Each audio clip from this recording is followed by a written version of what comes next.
اعوذ باللہ من الشیطان الرجیم۔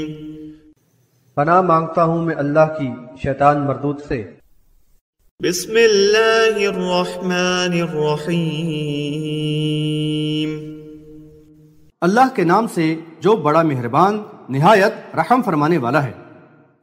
یریدون ان یخرجوا من النار وما هم بخارجین منها ولهم عذاب مقیم۔ وہ چاہیں گے کہ آگ یعنی کہ عذاب سے نکل جائیں، مگر وہ اس سے نہ نکل پائیں گے، ان کے لیے مستقل عذاب ہے۔ حاشیہ نمبر 65۔ کفر پر مرنے والوں کے لیے عذاب مقیم یعنی مستقل عذاب کا ذکر کیا گیا ہے۔ مشرکوں کے لیے دائمی عذاب ثابت ہے کیونکہ ان پر جنت حرام کر دی گئی ہے، بحوالہ سورۃ المائدہ آیت نمبر 72۔ البتہ اہل ایمان کو یعنی جن کا ایمان شرک کی آمیزش سے پاک ہو، ان کے گناہوں کی پاداش میں اگر جہنم میں ڈالا گیا تو بالآخر گناہوں سے پاک کر کے ان کو جنت میں داخل کر دیا جائے گا۔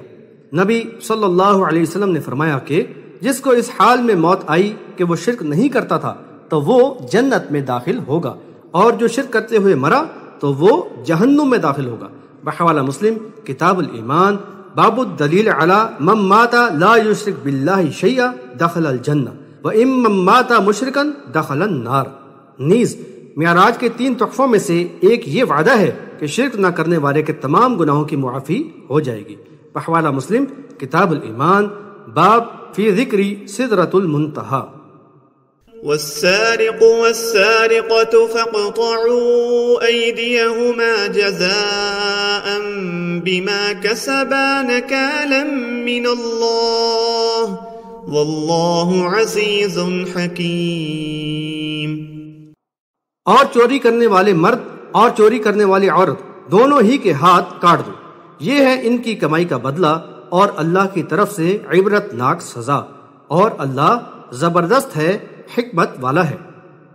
حاشیہ نمبر 66۔ کسی کا سامان محفوظ جگہ یعنی مکان یا دکان وغیرہ سے چھپ کر ہتھیا لینا، خواہ وہ مال و زر ہو یا غذائی اجناس، سرقہ یا چوری کہلاتا ہے، اور یہ گناہ کبیرہ اور قابل حد جرم ہے۔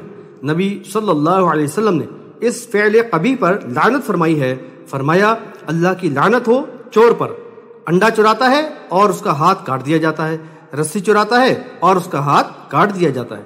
بحوالہ بخاری کتاب الحدود باب لعن السارق اذا لم یسم، مسلم کتاب الحدود باب حد السرقہ ونصابها۔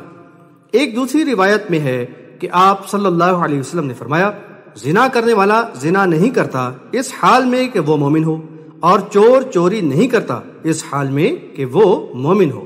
بحوالہ بخاری کتاب الحدود باب السارق حین یسرق۔ اسلامی شریعت میں اس جرم کی سزا قطع ید یعنی ہاتھ کاٹ دینا ہے، اور اس کے نفاذ میں نہ کوئی امتیاز برتا جاتا ہے اور نہ کسی کی سفارش کا لحاظ ہوتا ہے۔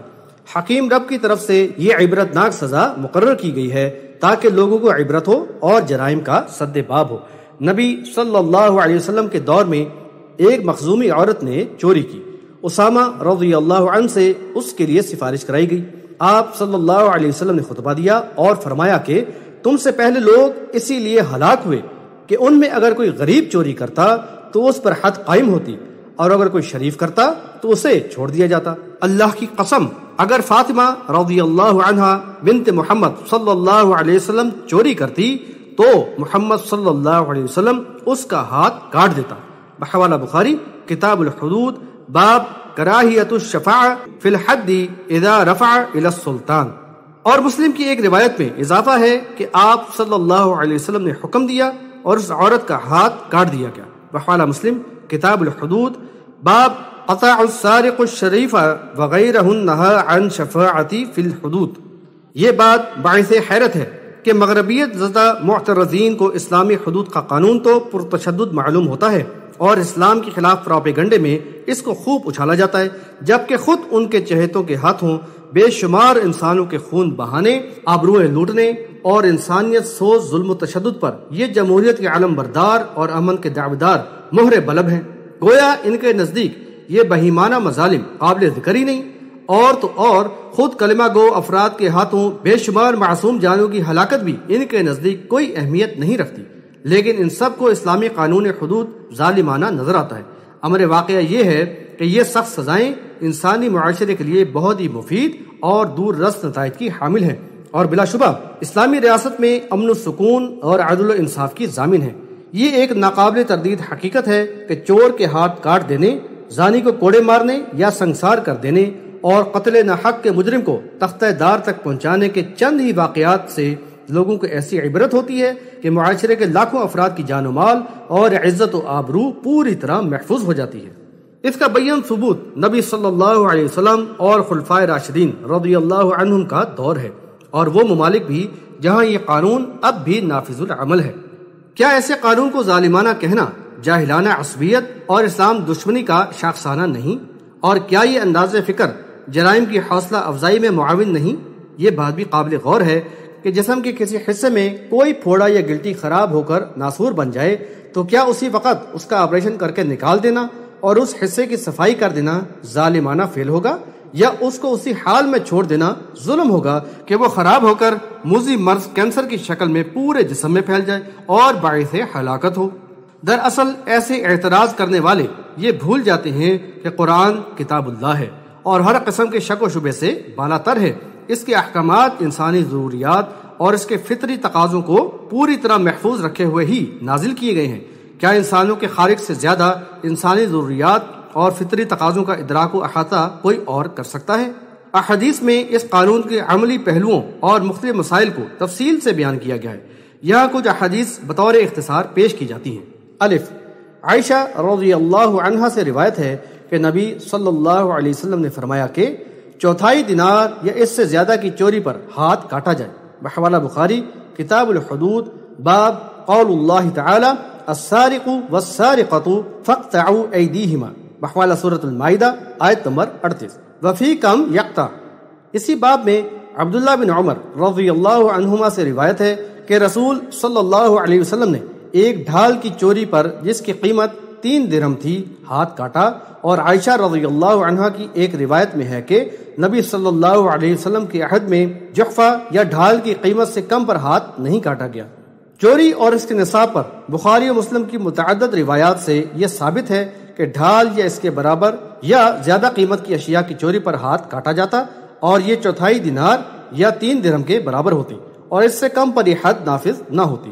نیز اس باب میں تعلیقاً یہ بھی بیان کر دیا گیا کہ علی رضی اللہ عنہ نے پونچے سے ہاتھ کاٹا، اور قتادہ کے قول کے مطابق عورت کا بایاں ہاتھ کاٹا گیا۔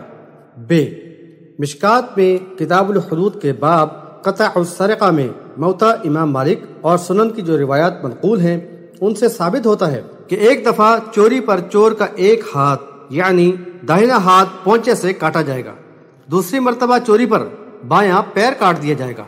غیر محفوظ مال یعنی باغ وغیرہ سے اٹھانے پر ہاتھ نہیں کاٹا جائے گا۔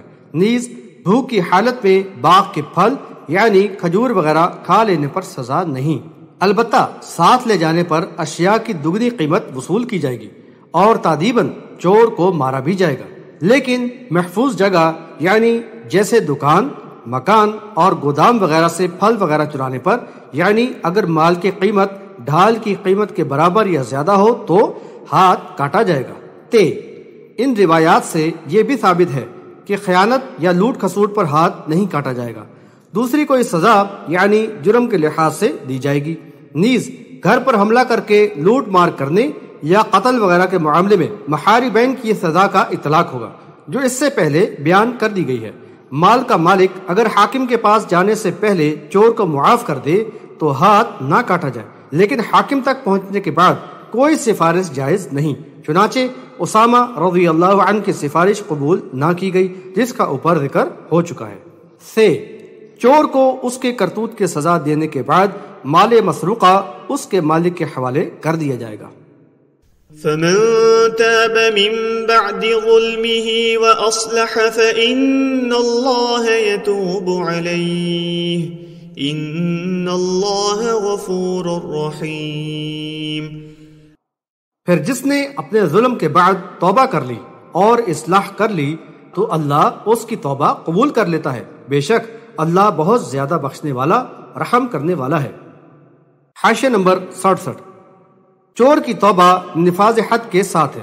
چوری کرنے کے بعد صرف توبہ کر لینے سے حد معاف نہ ہوگی، البتہ جس نے حد لگ جانے کے بعد توبہ کی اور اپنے طرز عمل کی اصلاح کر لی تو عند اللہ توبہ کی قبولیت اور گناہ کی معافی کا امکان ہے۔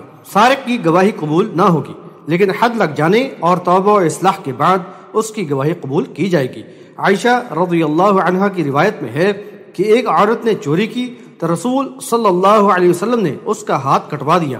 عائشہ رضی اللہ عنہما فرماتی ہیں کہ اس کے بعد وہ میرے پاس آتی اور میں اس کی ضرورت رسول اللہ صلی اللہ علیہ وسلم سے بیان کر دیتی تھی۔ اس نے توبہ کی اور اس کی توبہ اچھی رہی۔ حوالہ بخاری کتاب الشہادات، باب شہادت القاذف والسارق والزانی۔